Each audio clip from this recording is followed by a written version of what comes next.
আসসালামু আলাইকুম প্রিয় দর্শক ভাই বোনেরা, আশা করি সবাই ভালো আছেন।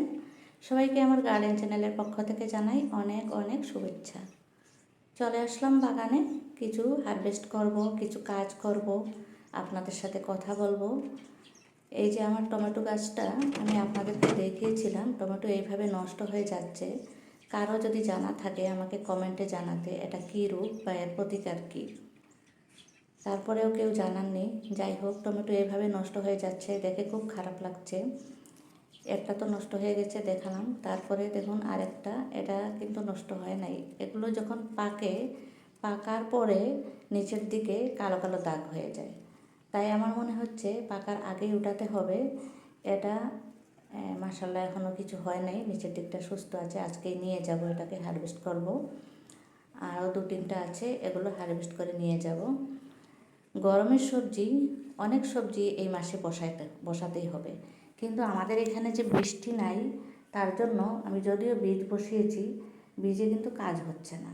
এই আরেকটা টমেটো গাছ, মনে হচ্ছে এটাও যদি এই গাছটার মতন রোগাক্রান্ত হয়ে যায় তাহলে কি করব। এটাতেও ফুল এসেছে, তাই অনেক চিন্তা করছি। এদিকে আমি আরও কিছু চারা লাগিয়েছি, গরমে কিছু টমেটো পাওয়া যাবে।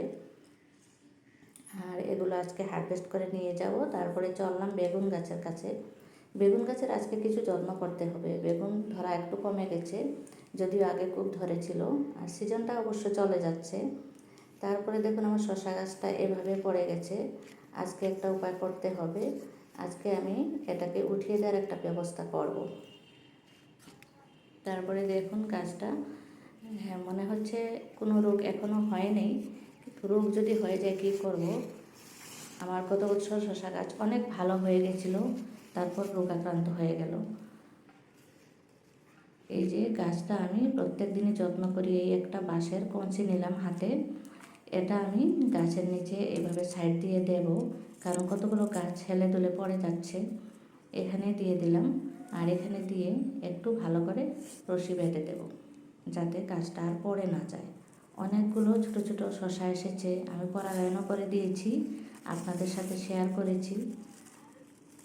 এই যে দেখুন সবার বাগানে অনেক সবজি হচ্ছে, কিন্তু আমার হচ্ছে না। আমার খুবই খারাপ লাগছে, কারণ হলো একটাই, বৃষ্টি নাই। জল যদিও দেয়া হয়, তারপরে দেখুন রশিটা একদম উপর পর্যন্ত বেঁধে দিয়েছি, একদম উপরের নেট পর্যন্ত। যদি এইভাবে গাছটা যেতে পারে ভালো হবে।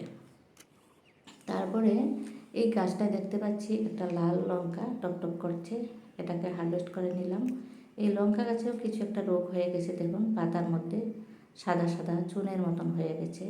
এটা খুব সম্ভবত রোগ। আমি ঘরোয়া হিসাবে যেটুকু পারি করি, কিন্তু সবটুকু তো কাজ দেয় না।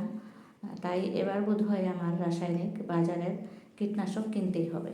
কীটনাশক না কিনলে সবজি করা যাবে না। গরমের সবজি আমি কি কি বসিয়েছি দেখুন। ডাঁটা দিয়েছিলাম, ডাঁটা ভালো হয়নি, বৃষ্টি নাই।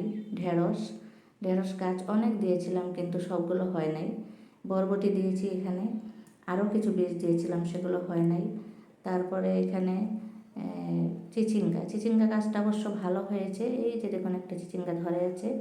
আরও কিছু খেয়েছি, আরও কিছু ছোট ছোট অনেক এসেছে। বৃষ্টি পড়লে এগুলো টিকবে, আর বৃষ্টি না হলে কিন্তু এগুলো ঝরে পড়ে যাবে। অনেক আছে দেখুন, চিচিঙ্গা কিন্তু অনেক ধরে যদি গাছ ভালো হয়ে যায়, খুব একটা যত্নের প্রয়োজন হয় না। আর এখানে আমি করলা দিয়েছিলাম, বীজ দিয়েছিলাম অনেক, কিন্তু গাছ হয়েছে মাত্র 2টা। 2টো বস্তাতে 2টো হয়েছে। এখানে ধুন্দুলের বীজ দিয়েছি, 2টো গাছ হয়েছে। আর এটা কুমড়া গাছ, চাল কুমড়া গাছ। তারপরে লাউ গাছ তো আছেই, লাউ গাছ অনেক পুরানো হয়ে গেছে। এই যে দেখুন মাচা আমার ঠিকই আছে, মাচা অনেক বড় কিন্তু গাছ কম। তারপরে এখানে আমার লঙ্কা গাছগুলো, এখানে লঙ্কার চারা কিছু করেছি, আর এটা অন্য প্রজাতির লঙ্কা আলাদা করে করেছি। তারপরে সব শেষে আমি টমেটোগুলো নিয়ে ঘরে চলে যাব। ভিডিওটা পছন্দ হলে একটা লাইক অন্তত দেবেন।